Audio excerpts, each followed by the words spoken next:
everyone, it's Clarice and today's Saturdays, which means it's time for me to tell you about what I've been reading. Last week, as some of you may know, I was sick. And when you're sick, what do you do but just watch a bunch of YouTube videos? And normally the YouTube videos I watch are of course booktube videos, but this week, for whatever reason, I ended up watching all these comic book videos about people talking about comic books and comic book series, and I kind of just got sucked in there and kind of just kept watching and watching and watching until by the end of it, I just wanted to read all of the comics. And since I was sick and couldn't leave the house and also have a limited amount of money, I didn't go ahead and just end up buying all of these comics. I instead went on Scribd and read a bunch of the comic book series that were already there. So this week I read a lot of comics. And by a lot of comics, I mean a lot of comics. I ended up reading a total of 12 digital comic book trades. I read the rest of the Runaway series, at least the ones that are on Scribd. I read volume 7, 8, 9, and 10 of the Runaway series. Volume 7 being written by Brian K. Vaughan, Volume 8 being written by Joss Whedon, and Volumes 9 and 10 being written by Terry Moore. For the most part, my thoughts on these books were kind of the same as my thoughts on the previous volumes of the Runaway series. They're really fun, and they're not my favorite comic book series and weren't super mind-blowing, but I really enjoy reading them. Though Volume 10 I didn't care so much for, I was just kind of okay with it. It was kind of eh. Early this week I also read Volumes 1 and 2 of the Lumberjanes series by Noelle Stevenson.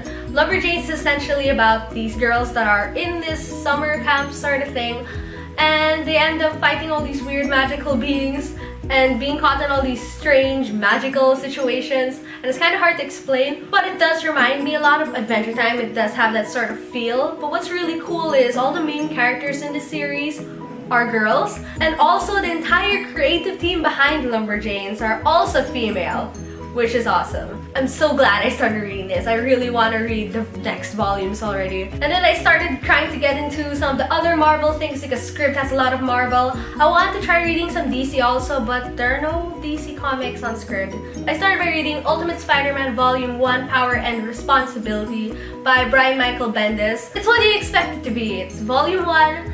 It's the origin story of Peter Parker as Spider-Man. He gets bitten by a spider, Uncle Ben dies, he fights crime, you know, normal stuff. Next I read another relatively old comic series of a Marvel character that I've been kind of interested to try reading of, and that is Daredevil. I read the first volume of Daredevil by Frank Miller. Daredevil's cool. I really want to read some of the more modern Daredevil comics, I think. He's basically the superhero that early on in his life gets blinded by a can of radioactive waste or something like that, but as another result of it, even though he's blind, all his other senses were heightened, and then he fights crime, as all superheroes do. Another thing I read was Marvels by Kurt Busiek and illustrated by Alex Ross.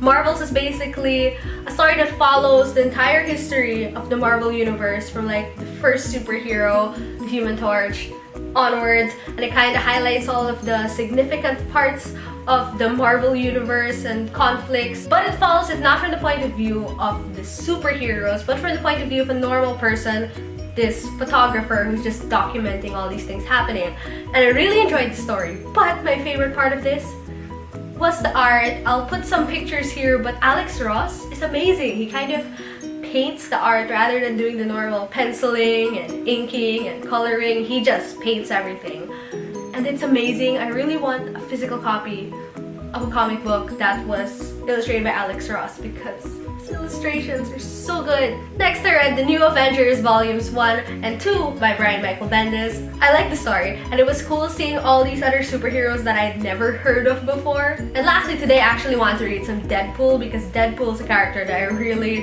have been wanting to read more from.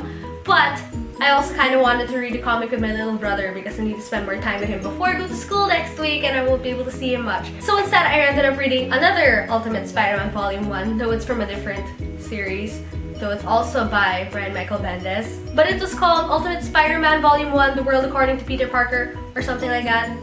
It was cool. I actually really liked this a lot more than I thought I would. The art is kind of cartoony, which some people may not like, but I kind of liked. And I really like seeing the funnier, snarkier Peter Parker, you know, more like the Andrew Garfield Peter Parker. Rather than the Tobey Maguire Peter Parker, I like the funnier Peter Parker better, which was similar to the Peter Parker that we saw in this comic. So yeah, those are all the comics that I read this week. If I didn't forget any, that should equal 12, but I'm too lazy to check. I didn't just read comics this week. This week, like I said in my last Saturday reads, I also finished reading Agent to the Stars by John Scalzi, which I didn't really like. It was his first novel, I think, so I can forgive him for that. But while it was funny, I just was never really impressed by it. I also never really seemed to care about what was going on, and at some point I actually got really frustrated by some of the decisions and some of the thoughts that the characters were having and making. So yeah, I didn't really like this, but I still want to read more John Scalzi. And also this week I managed to get about 20% of A Dance with Dragons by George R. R. Martin read. It's a huge book, even though 20% doesn't seem like a lot, it is kind of a lot. But I also started listening to How to Be a Woman by Kathleen Moran, which since I'm going back to school next week, I hope to listen to while doing mundane chores in the condo because I'm not going to be at the house next week. And also, of course, next week I plan to continue reading A Dance with Dragons by George R. R. Martin, hopefully finish it. So that's what I've been reading. What have you been reading this week? And do you have any good comics that you would like to recommend to me? Please don't say Saga. I already know I really need to read Saga and everyone loves Saga. But if you have any other recommendations, I'd love to hear about them. Anyway, please like this video if you liked it, subscribe to my channel if you haven't yet, and thank you so much for watching. I hope to see you in my next video. Bye!